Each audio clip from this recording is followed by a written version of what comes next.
6 बजने 5:30 या 6 बज रहे होंगे समथिंग। रजाई में चली गई थी, मतलब थोड़ी देर लेट ही थी कि ठंड लग रही थी, तो पहले थोड़ी देर 10-15 मिनट धूप में बैठी, किचन भी क्लीन नहीं किया था। उसके बाद मूवी देख रहे थे तो मैं भी वहाँ पर मूवी देखने लगी थोड़ी देर, और फिर आके रजाई में अंदर एक बार अगर रजाई में उठ जाओ तो फिर लगता है कि अब नहीं निकलेंगे। तो मतलब इतना टाइम हो गया है कि शाम ही हो गई है।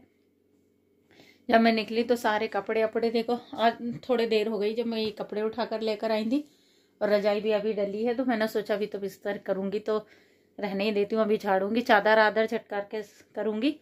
और बर्तन जस्ट अभी धोकर आई हैं, देखिए लाल हाथ पड़ रहे हैं। ठंडा इतना पानी है कि काम, मतलब हर छोटी चीज के लिए गर्म पानी नहीं कर सकते हैं कि कब तक के गर्म पानी करेंगे, तो ठंडे। अभी आज मैं बनाऊंगी अलसी के लड्डू, तो अभी नहीं बनाऊंगी, अभी थोड़ा सा टाइम है। पहले मैं मंदिर जाऊंगी और दिया बत्ती करूंगी, उसके बाद लड्डू बना। में अलसी के लड्डू बहुत पौष्टिक होते हैं, मतलब फ़ायदा भी बहुत करते हैं। जितने प्रोटीन और ये सब चीज़ें ये ड्राई फ्रूटों में रहते हैं उससे भी ज़्यादा अलसी में रहते हैं। मतलब अलसी के लड्डू बहुत फ़ायदा करते हैं। और मेन चीज़ ये गर्म भी बहुत होती है, अलसी गर्म होती है, तो इसमें प्रोटीन काफ़ी मात्रा में पाया जाता है। और पेट दर्द भी अगर किसी को, मतलब पेट में कोई प्रॉब्लम है, तो अलसी खाने से पेट की प्रॉब्लम भी काफ़ी हद तक ठीक हो जाती है। लेकिन कच्ची अलसी नहीं खाई जाती, अलसी हमेशा भून कर ही खाते हैं।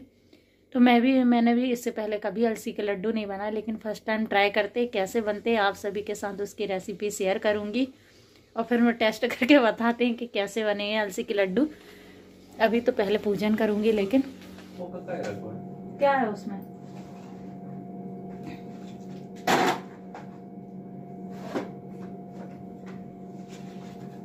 रूम इतना ज़्यादा मैसी हो रखा है कि बोल रहे हैं कि ये क्या है। तो मैं वही बोल रही थी कि अंश को पीटीएम से आने के बाद फिर हमने थोड़ी देर में लेट गई थी, और उसके बाद मैं साड़ी में फॉल लगाने लगी थी। साड़ी में फॉल लगाते लगाते मुझे टाइम का पता नहीं चला, और वहाँ बीच बीच में अंश, ऐसा नहीं अंश को पढ़ा भी रही थी, तो थोड़ा सा टाइम हो गया है। कपड़े तो मैंने ला कर रख दिए थे, लेकिन इनकी तह नहीं बना पाई थी, तो अभी सारे कपड़े अलग अलग करके रख देती हूँ। प्रेस तो अभी नहीं करूँगी, बाद में करूँगी, लेकिन सबको अभी रख देती हूँ, और फिर उसके बाद मैं रजाइयाँ उठाती हूँ। ऐसा कभी नहीं होता है, लेकिन कभी कभार ऐसा हो जाता है कि हम एक काम करते हैं तो दूसरा छूट ही जाता है।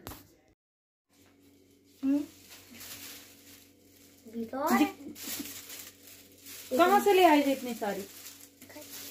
जाओ लेकर आओ सारी, वहाँ पीछे रखो। गेट तो खोल दो, वहाँ से छुपा के ये पतंगे रख के आ रहे थे, तो मैंने बुला के पूछा कि ये कहाँ से, तो बोल रहे हैं कि पापा के साथ जाकर लेकर आए हैं। इतनी पतंगे ला चुका है, और उड़ाना तो आने लगा, लेकिन अब इसके एग्ज़ाम है तो मैं मना कर रही थी, तो पीछे छुपाने का रख के बोला। तो मुझसे ऐसे धीरे धीरे चल रहा था ताकि मुझे पता नहीं चले, तो मैंने देख लिया, तो वही बोल रही थी ये कहाँ से लेकर आए। और ये रात में साइकिल चलाने के लिए जाता है, तो उसी टाइम लेकर आ गए थे इनके साथ, और तय बन गई है। तो वहाँ से चादर आदर भी मैंने ठीक ठाक कर दिया है। उसके बाद मैं मुँह हाथ धोकर आ गई हूँ, आरती करूँगी। तो यहाँ मैं अंश को साथ में भी रखती हूँ, ताकि ऐसा रहता है कभी कभार जैसे कोई दिक्कत है तो अंश आकर सीखता है तो ठीक रहता है, जैसे उसको पूजन करना। और बाकी मैं किचन में भी उससे काम करवाती हूँ, ऐसा नहीं है, किचन में काम करवाती हूँ। पढ़ाई के साथ सब चीज़ ज़रूरी है, बच्चों को थोड़ा ना आना चाहिए, जैसे अगर कोई कारण है तो वो कर पाए। या जैसे मेरी तबीयत ख़राब हो जाती है तो अंश कर लेता है, इतना कि थोड़ा बहुत कर लेता है। आरती हो गई है, मतलब शाम का टाइम हो रहा है, तो आरती देने के बाद तो अंश वही पूछ रहे थे माँ कितनी बार लेती थी, मैं उसको वही बता रही थी। तो अभी काउंट करके फिर से आरती लेंगे। और इसमें ये आदत ही है, मतलब एक बार बताने की ज़रूरत नहीं होती, तो मैं बोलती हूँ कि आरती करने के बाद पैर पड़ना है, तो कहीं पर भी रहे आरती होती है तो उस टाइम आ ही जाते हैं। तो यहाँ पर आरती हो गई है, तो मैं पहले तुलसी जी पर दीपक रख के आती हूँ, और फिर अंश को मंदिर लेकर जाऊँगी। अभी मंदिर जाऊँगी मैं, अंश को भी साथ में लेकर जाऊँगी।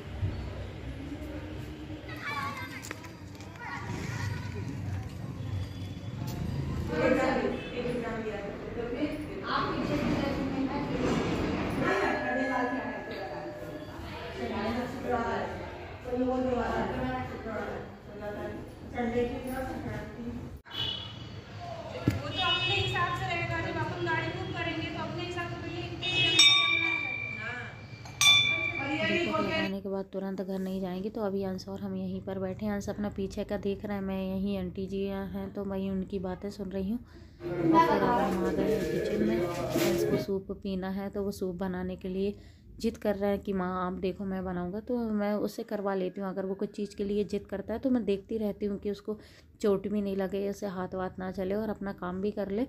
तो मैं यहाँ पर वो बनाते जाएगा, मैं बताती जाऊँगी कि कैसे क्या करना है, और यहाँ मैं उसको देखती भी रहूँगी और बर्तन वर्तन भी स्टैंड में लगा लूँगी। तो वही पूछ रहे हैं कि माँ कितना पानी डालना है, तो मैं उसको वही बता रही हूँ। यहाँ 2 पैकेट हैं तो उसके हिसाब से 3 कप सूप बन जाए, तो उसके अकॉर्डिंग मैं बताती हूँ। मतलब वो डाल रहा है तो मैं देख लेती हूँ गैस कैसे ऑन करता है। मतलब ये सारी चीज़ें थोड़ा सा ऐसा नहीं है मैं किचन में उससे काम करवाती हूँ, तो मैं देखती रहती हूँ पूरा टाइम। मैं काम कुछ भी भले ही करती रहूँ, लेकिन मेरा ध्यान पूरा उसी के ऊपर रहता है कि कर क्या रहे हैं। तो यहाँ मैं बर्तन स्टैंड में बर्तन लगा देती हूँ, और बच्चों का थोड़ा उसका मन भी बहल जाता है, क्योंकि पूरा टाइम नहीं तो वो टीवी में लगे रहेंगे, क्योंकि टीवी और फिर पढ़ाई तो कर लेता है, तो पढ़ाई या फिर मैं थोड़ी देर अपने साथ भी रखती हूँ। ऐसे वो मेरे साथ उसका टाइम भी पास हो जाता है और मुझे भी अच्छा लगता है वो जब मेरे साथ किचन में रहता है या कहीं पर भी। तो यहाँ पर मैं उसको बता रही हूँ कि पानी में उबाल आ गया है तो तुम इसको डाल दो। बाकी इसमें कुछ और सामान नहीं डालना रहता है कि कुछ डालना है, तो ऐसे दिक्कत नहीं रहती है। तो वो वही डाल रहे हैं आराम आराम से।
सूप बनकर तैयार हो गया तो मैं इसको कप में वापस निकाल देती हूँ, लेकिन नीचे लम्स थे तो मैं इसको वापस से गैस ऑन किया और एक बार चम्मच से अच्छे से हिला देती हूँ इसको, और उसके बाद निकाल दूँगी।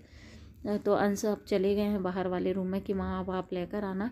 गरम भी रहता है तो मैं उसको पलटने नहीं देती, मतलब बना दिया बस इतना ही इनफ है। आ जाइए आप सभी भी अंश के हाथ का गर्मा गर्म सूप पी लीजिए।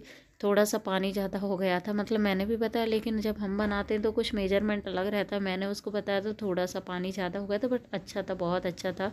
बच्चों ने बनाया, मेहनत से बनाया, तो बहुत टेस्टी था। अंश यहाँ पूछ रहे हैं कि कैसा बना था सूप, तो हम इनसे वही बोल रहे थे कि बहुत अच्छा बनाया था। तो वही बोल रहे हैं कि अब मुझे बनाने आने लगा है, तो अब मैं ही बनाया करूँगा और मैं खाना भी बनाया करूँगा। तो भजन चल रहे थे इसलिए इसकी आवाज़ म्यूट कर दी है, तो मुझे बताना पड़ रहा है। तो बोल रहे हैं कि खाना तुम बनाओगे तो पढ़ाई कौन करेगा, तो बोल रहा है मैं तो साथ साथ सब काम कर लूँगा जैसे माँ कर लेती हैं।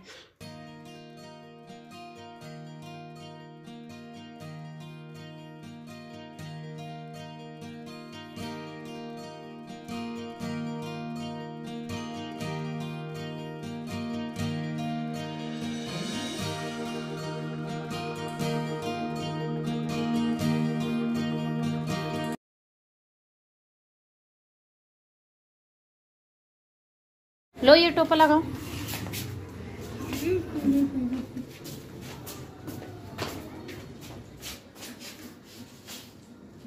ये पीछे क्यों बैठ के जा रहा है? सीट कहाँ है तुम्हारी? गेट लगा देगा।